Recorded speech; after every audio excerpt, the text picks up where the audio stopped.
O empresário individual é pessoa física que exerce empresa em nome próprio. Ele exerce profissionalmente a atividade.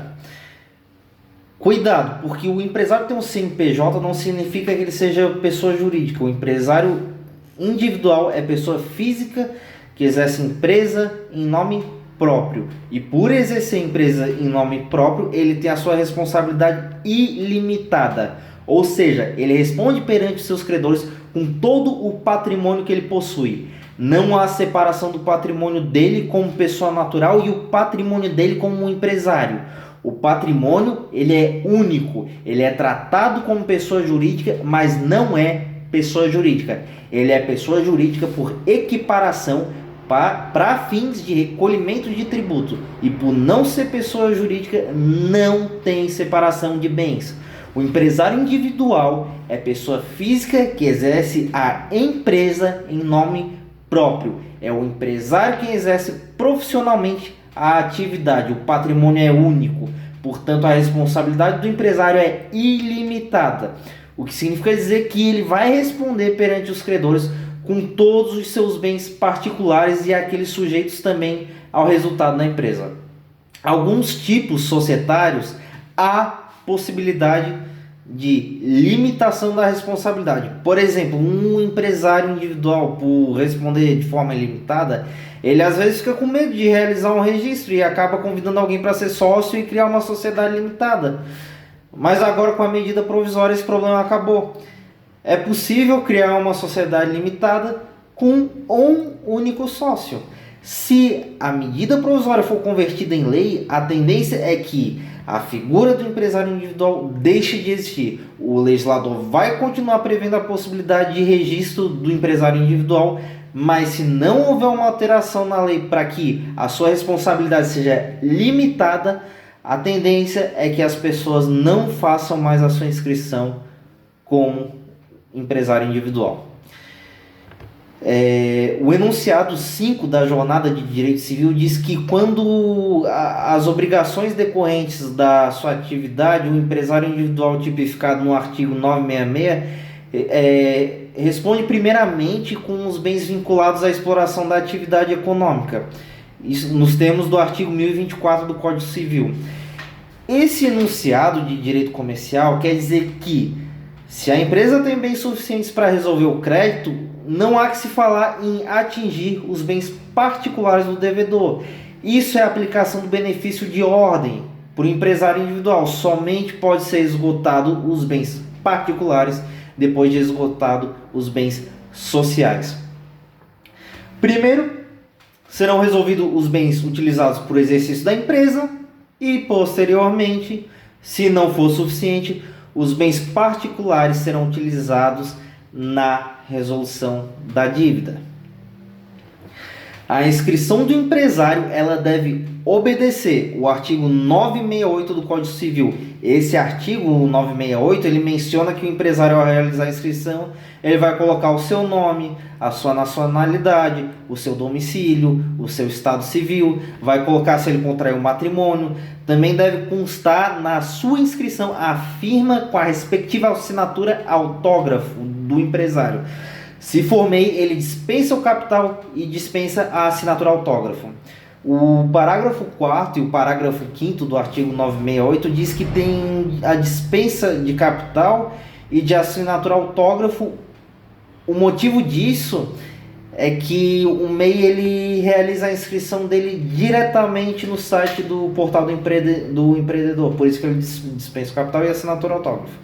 O capital vai constar na inscrição e o objeto e a sede da empresa também. O objeto é a atividade da empresa. A inscrição dele vai atender os requisitos do artigo 968. Vamos imaginar que ele queira admitir um novo sócio. Ele pode se transformar numa sociedade. O parágrafo 3º do artigo 968 diz que é possível o empresário realizar a sua transformação se ele admitir um sócio. Aí ele pode fazer a transformação. Quando se fala em empresário individual, ele está exercendo sozinho aquela atividade. A mesma coisa vai acontecer quando a gente vê a Eireli. No caso, empresa individual de responsabilidade limitada, ela também é exercida por uma única pessoa titular da totalidade do patrimônio.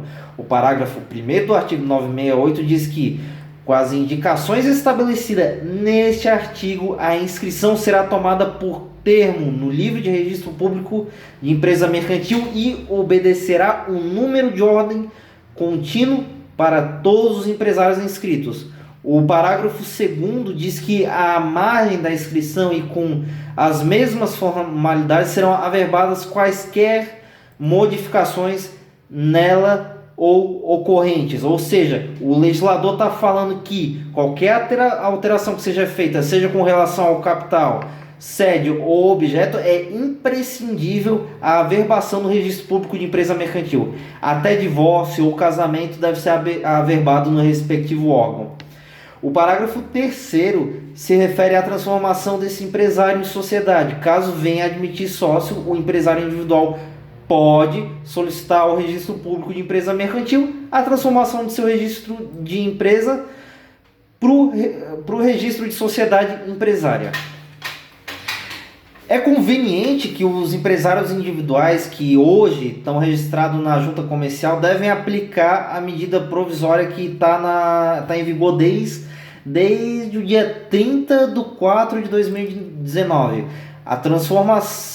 E eles devem transformar a sua inscrição em sociedade limitada unipessoal, porque é um modo de conseguir uma separação patrimonial. Então é bem conveniente eles aplicarem essa medida provisória. A personalidade jurídica adquirida pela sociedade ou pela Eireli, quando faz a sua inscrição, consta o nome, nacionalidade e patrimônio. Então ele passa a ter nome próprio, patrimônio próprio, domicílio próprio. Agora, continuando sobre a figura do empresário individual, o nome empresarial adotado por ele deve ser uma firma individual. E a firma é um nome civil, seja ele por extenso ou de forma abreviada. Então, o empresário individual ele pode constituir a sua firma através do seu nome, por extenso ou de forma abreviada, e pode colocar o objeto. Por exemplo, Reinaldo Augusto. Essa vai ser a minha firma individual. Se eu quiser abreviar, é só colocar R. Augusto. Se já existir algum nome que seja igual ao que eu escolhi, eu tenho que realizar a alteração, porque até pelo princípio da novidade, pelo princípio da veracidade, ele não pode ser idêntico. Existem lá exceções quando o ramo é diferente, mas via de regra não pode ser idêntico. Ou seja, se um empresário individual, depois de registrar, viu que tem alguém registrado com aquele nome, ele precisa aditar o nome com a designação mais precisa do objeto. Isso é o que fala o artigo 1156, dizendo que o empresário opera sobre firma constituída por seu nome, completo ou abreviado, aditando-lhe, se quiser, designação mais precisa da sua pessoa ou do gênero da atividade. Então, é o nome dele completo, pode ser extenso ou abreviado, e se já tiver alguém com nome parecido, ele tem que incluir a designação mais precisa do objeto. O registro do empresário deve ser feito no registro público de empresa mercantil e é obrigatório antes do início da atividade, mas se ele faz o registro 6 meses depois de iniciar as atividades, ainda é considerado como empresário, porque o registro não é constitutivo para fins da caracterização. Sobre a questão da capacidade, a lei determina que tu tem que ter capacidade civil para fazer o teu registro de empresário individual, ou seja, pleno gozo da aptidão civil adquirida em regra quando atingida a maioridade, salvo exceções de relativamente incapaz, regra habitual, viciado em tóxico, etc. Então, para ser empresário individual, a lei determina que eu tenha capacidade e que não tenha impedimento. Está lá no artigo 972.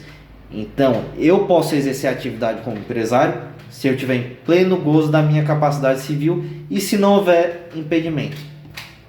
Existe um rol de pessoas que estão impedidas por lei de exercer a atividade, como impedida de exercer a atividade como empresário individual. Mas isso não significa que essas pessoas não possam ser sócios. O impedimento é para ser empresário e não para ser sócio. O artigo 972 vai dizer que podem exercer a atividade aqueles que estiverem em pleno gozo da capacidade civil e não forem impedidos. O artigo 973 vai falar que a pessoa legalmente impedida de exercer a atividade própria de empresário, se a exercer, vai responder pelas obrigações contraídas. Esse dispositivo serve para trabalhar a ideia de que se você tem impedimento, quer exercer a atividade, você pode, porque o empresário não depende do registro para ser empresário. Mas você, ao exercer uma atividade sendo impedido, vai responder por todas as obrigações que forem contraídas. E pode, inclusive, ser declarado como falido. A gente tem o servidor público, que tem impedimento, o militar na ativa, inclusive todas as forças armadas têm impedimento. O presidente, o deputado, aqueles que foram condenados por crime falimentar e não foram reabilitados. Os artigos que falam sobre aqueles que estão impedidos de exercer atividade empresária estão espalhados pelo ordenamento jurídico. Eu vou citar alguns exemplos. Os deputados federais e senadores, está no artigo 54, inciso 2 da Constituição de 88. Os funcionários públicos, sejam estaduais, municipais ou federais, isso está no artigo 117 do inciso 10 da Lei 8.112 de 90. Os magistrados está no artigo 36, inciso 1 e 2 da Lei Orgânica da Magistratura Nacional. Os corretores de seguro, na Lei número 4.594 de 64. Militares na ativa, está no artigo 29 da Lei 6.880 de 1980. Os membros do Ministério Público, está no artigo 128, parágrafo 5º da Constituição Federal. Deputados federais e vereadores no artigo 29, inciso 9 da Constituição Federal de 88, os falidos, inclusive os sócios de responsabilidade limitada que ainda não estiveram reabilitados, está no artigo 102 da Lei número 11.101 de 2005, os condenados por qualquer crime previsto na Lei 11.101 de 2005, está no artigo 101 dessa mesma lei, os médicos para o exercício simultâneo da farmácia e os farmacêuticos para o exercício simultâneo da medicina. Também tem os despachantes aduaneiros, dentre outros, que podem estar previstos em lei especial. Isso está no artigo 735, inciso 2, letra E, do decreto número 6.759 de 2009. E tem os estrangeiros com visto provisório, que está no artigo 98 da Lei 6.815 de 80. Não dá para dizer todos os impedimentos, mas esses são basicamente os que mais aparecem. Então, quem tem impedimento e ainda assim realiza aquela atividade vai responder sim por todas as obrigações contraídas e pode ter a sua falência decretada. A gente só tem como absolutamente incapaz uma hipótese de impedimento, que é o menor de 16 anos. É uma hipótese de incapacidade absoluta. Isso está no artigo 3º do Código Civil de 2002. As hipóteses de incapacidade relativa está no artigo 4º. São os maiores de 16 e menores de 18. Os ébrios habituais, os viciados em tóxicos, aqueles que por causa transitória ou permanente não puderam exprimir a sua vontade, e os pródigos. Esses são aqueles que são considerados como absolutamente capazes e relativamente incapazes. Não são recomendados a iniciar uma atividade como empresário porque não tem capacidade. Existem aqueles que podem ter autorização para a continuação do exercício de empresa, que está previsto no artigo 974, que fala que o incapaz poderá continuar o exercício da empresa em duas hipóteses: quando houver incapacidade superveniente ou quando houver sucessão por morte. O incapaz, ele tem capacidade? Não, ele é incapaz, óbvio, a resposta está na própria pergunta. Pode iniciar uma atividade como empresário? Não, mas incapaz pode continuar, que é a hipótese prevista no artigo 974 do Código Civil. O artigo 974 ele autoriza que o incapaz possa continuar o exercício da empresa em duas hipóteses: quando houver incapacidade superveniente ou sucessão por morte. Vamos ver o texto do artigo 974. O texto diz que poderá o incapaz, por meio de representante ou devidamente assistido, continuar a empresa antes exercida por ele, enquanto capaz por seus pais ou pelo autor da herança. Quando o incapaz vai continuar o exercício da empresa antes exercida por ele mesmo, a gente está tratando da incapacidade superveniente. E quando ele fala por seus pais ou pelo autor da herança, ele está falando da sucessão por morte. Então a lei autoriza que o incapaz possa continuar o exercício da empresa em duas hipóteses: quando houver incapacidade superveniente ou sucessão por morte. O parágrafo 2º diz que não ficam sujeitos ao resultado da empresa os bens que o incapaz já possuía ao tempo da sucessão ou da interdição, desde que estranhos ao acervo daquele, devendo tais fatos constar do alvará que conceder a autorização. Ou seja, no momento da autorização do exercício da atividade, o juiz vai elencar os bens particulares do incapaz e tais bens particulares não estarão sujeitos ao resultado da empresa. O artigo 975 diz que se um representante ou assistente do incapaz for pessoa por disposição de lei não puder exercer a atividade de empresário, nomeará com aprovação do juiz um ou mais gerentes, observando que essa não é a única hipótese em que o juiz pode nomear um gerente. O juiz pode nomear um gerente sempre que ele entender conveniente. E além disso, a nomeação do gerente não vai eximir o incapaz da responsabilidade como representante ou assistente. O incapaz continua responsável. Pode nomear uma pessoa que tem impedimento, porque o impedimento é para ser empresário. O impedimento é para ser empresário. E isso se trata de nomeação como representante. Só que, em razão do impedimento, terá que ser nomeado com a aprovação do juiz um ou mais gerentes. Sempre lembrando que o juiz pode nomear se entender conveniente. E nomear um gerente não exime a responsabilidade do incapaz. A nomeação do gerente não está restrita ao 975. Eu posso nomear um gerente toda vez que eu entender conveniente. Sobre a averbação, todos os atos que são praticados, as alterações realizadas com relação ao objeto da empresa, alteração da sede da empresa, tudo isso precisa ser averbado no órgão competente. Se eu ganho uma autorização para a continuação do exercício da empresa, essa autorização ela tem que ser averbada no... Diz aí, tu sabe? No registro público de empresa mercantil. Muito bem. O incapaz que foi emancipado pode exercer a atividade própria de empresário e precisa averbar essa situação no registro público de empresa mercantil. Se o empresário casar, separar, se reconciliar, tem que averbar no registro público de empresa mercantil. Muito bem, já estão cansados de saber. Muito bem.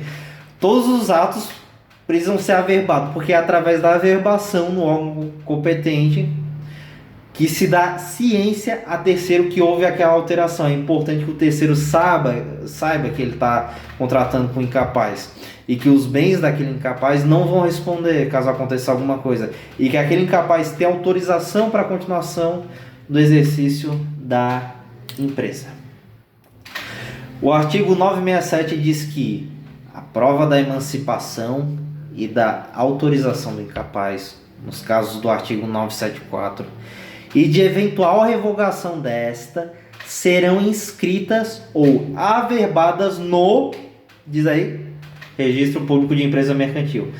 O 979 diz que, além do registro civil, serão arquivados e averbados no registro público de empresa mercantil os pactos e declarações antinupciais do empresário, o título de doação, herança ou legado de bens clausulados de incomunicabilidade ou inalienabilidade. Então diz o seguinte: quando você casa, quando tu tem uma separação, quando tu tem uma doação, quando tem uma herança, tu precisa fazer o registro e tem que averbar no registro público de empresa mercantil. O artigo 980 diz que a sentença que decretar ou homologar a separação judicial do empresário e o ato de reconciliação não podem ser opostos a terceiro antes de arquivados e averbados no Registro Público de Empresas Mercantis. Para concluir, o incapaz pode ser sócio, sim, de uma sociedade, e para isso ele precisa preencher os requisitos do artigo 974, parágrafo 3º. O incapaz pode ser sócio de sociedade e instituir empresa individual de responsabilidade limitada, sim, observando que ele vai instituir uma EIRELI. Se ele vai ser sócio de uma sociedade, ele não pode exercer o papel de administrador, é necessário que o capital esteja integralizado para que ele participe como sócio. E a EIRELI exige a integralização à vista. Esta hipótese de integralização do capital, segundo o enunciado 467, ela não vai ser aplicada nos casos em que em caso de sociedade anônima e nem em sociedade cujos sócios respondem de forma ilimitada. O sócio incapaz precisa estar assistido ou representado. Então, galera, muito obrigado por ficar até o final. Quem ficou até o final, um grande abraço. Se isso te ajudou a entender como é que funciona o empresário individual, deixa o joinha, se inscreve no canal. Um grande abraço e até a próxima.